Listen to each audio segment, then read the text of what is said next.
Okay, so tomorrow will be 2 weeks since I brought the plane home and put it in the hangar, exactly where she sits. And the goal was to go through the electrical system, repair anything that needed to be repaired in preparation also for a couple of different pieces of avionics. Um, the engine information system, although I did witness it working, 1987, heavy, big, outdated, wasn't going to talk to any uh, flight information system that I was going to use. And so, anyway, it went from doing those kind of surface type things or a few things to really finding out that it was probably going to be best for longevity, safety, understanding of the plane, that I really kind of start over. So I kind of wanted to start this video out by saying, in no way, if I was to make a comment or use a particular word, would I be disparaging towards anybody who owned this plane before, who did any work on this plane before, installed some of these systems. That's not what this is meant to be. It's just meant to be, I'm the new owner and I want to be comfortable with the plane. I want to know what's going on in the plane. I want to know how everything works. And quite frankly, um, it's 33 years old, 34 years old, and has had a lot of things in and out. As I did go through this, as you'll see, I discovered a lot of things that were, I even found a burnt wire that had shorted to ground at some point somewhere along the way. It was charred over 6 inches, I think, wherever it touched and wherever it finally broke. That type of stuff. So anyway, you can understand why. But again, not to be is not meant to be detrimental or cast doubt or disparity on anybody's work or decisions that they've made in the past. I don't have as many pictures as I would like, but here's a few of the panel and what some of the wiring kind of looked like, and then it ends up with kind of where I'd already chopped out some of it. So you get a really good idea of that. So this is the view, obviously, from the pilot seat into the now empty instrument panel. As you can see, everything's been taken out. There will be very few things that go back in the new panel. And the reason why I assembled it, this aluminum piece that it was done after the fact as a retrofit with some of the different instruments that were in at the time,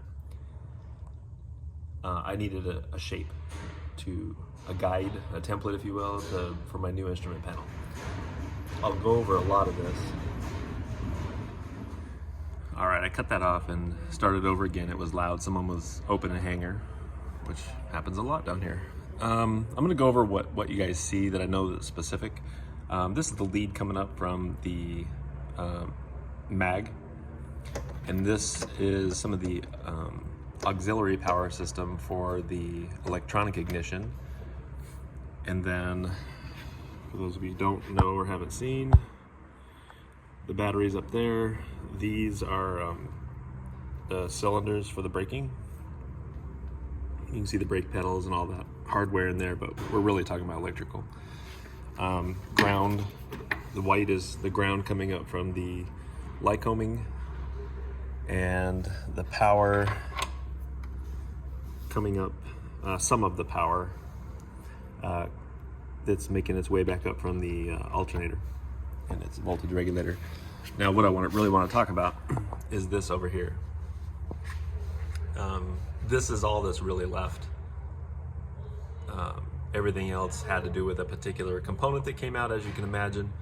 The only thing really coming up here, if you think about it, are things like things for the ignition, things for the engine, things for the comms that are between the pilot and the passenger.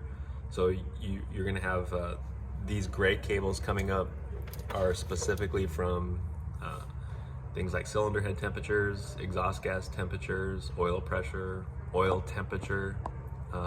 There's a MAP sensor on the Ellison throttle body.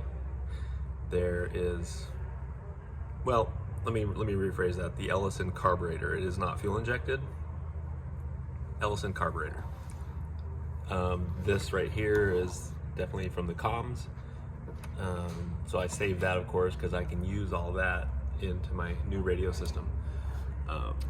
This is the ground. This is the power coming up from alternator. And then everything else has to do with one thing or another that I already mentioned. It's not a very complicated system, but I did have to buy a tone generator and a sniffer to find out, to make sure which of these wires is exactly what I need them to be. Some are labeled, I've labeled some, and some just are not labeled. As you can see right here, most of this wiring makes its way all the way back into the engine bay. Some things stop along the way, like for the strobes, the Whelen strobes, this is in and out. Things like the push-to-talk switch for the stick for the passenger, and everything else is down here that we've already discussed.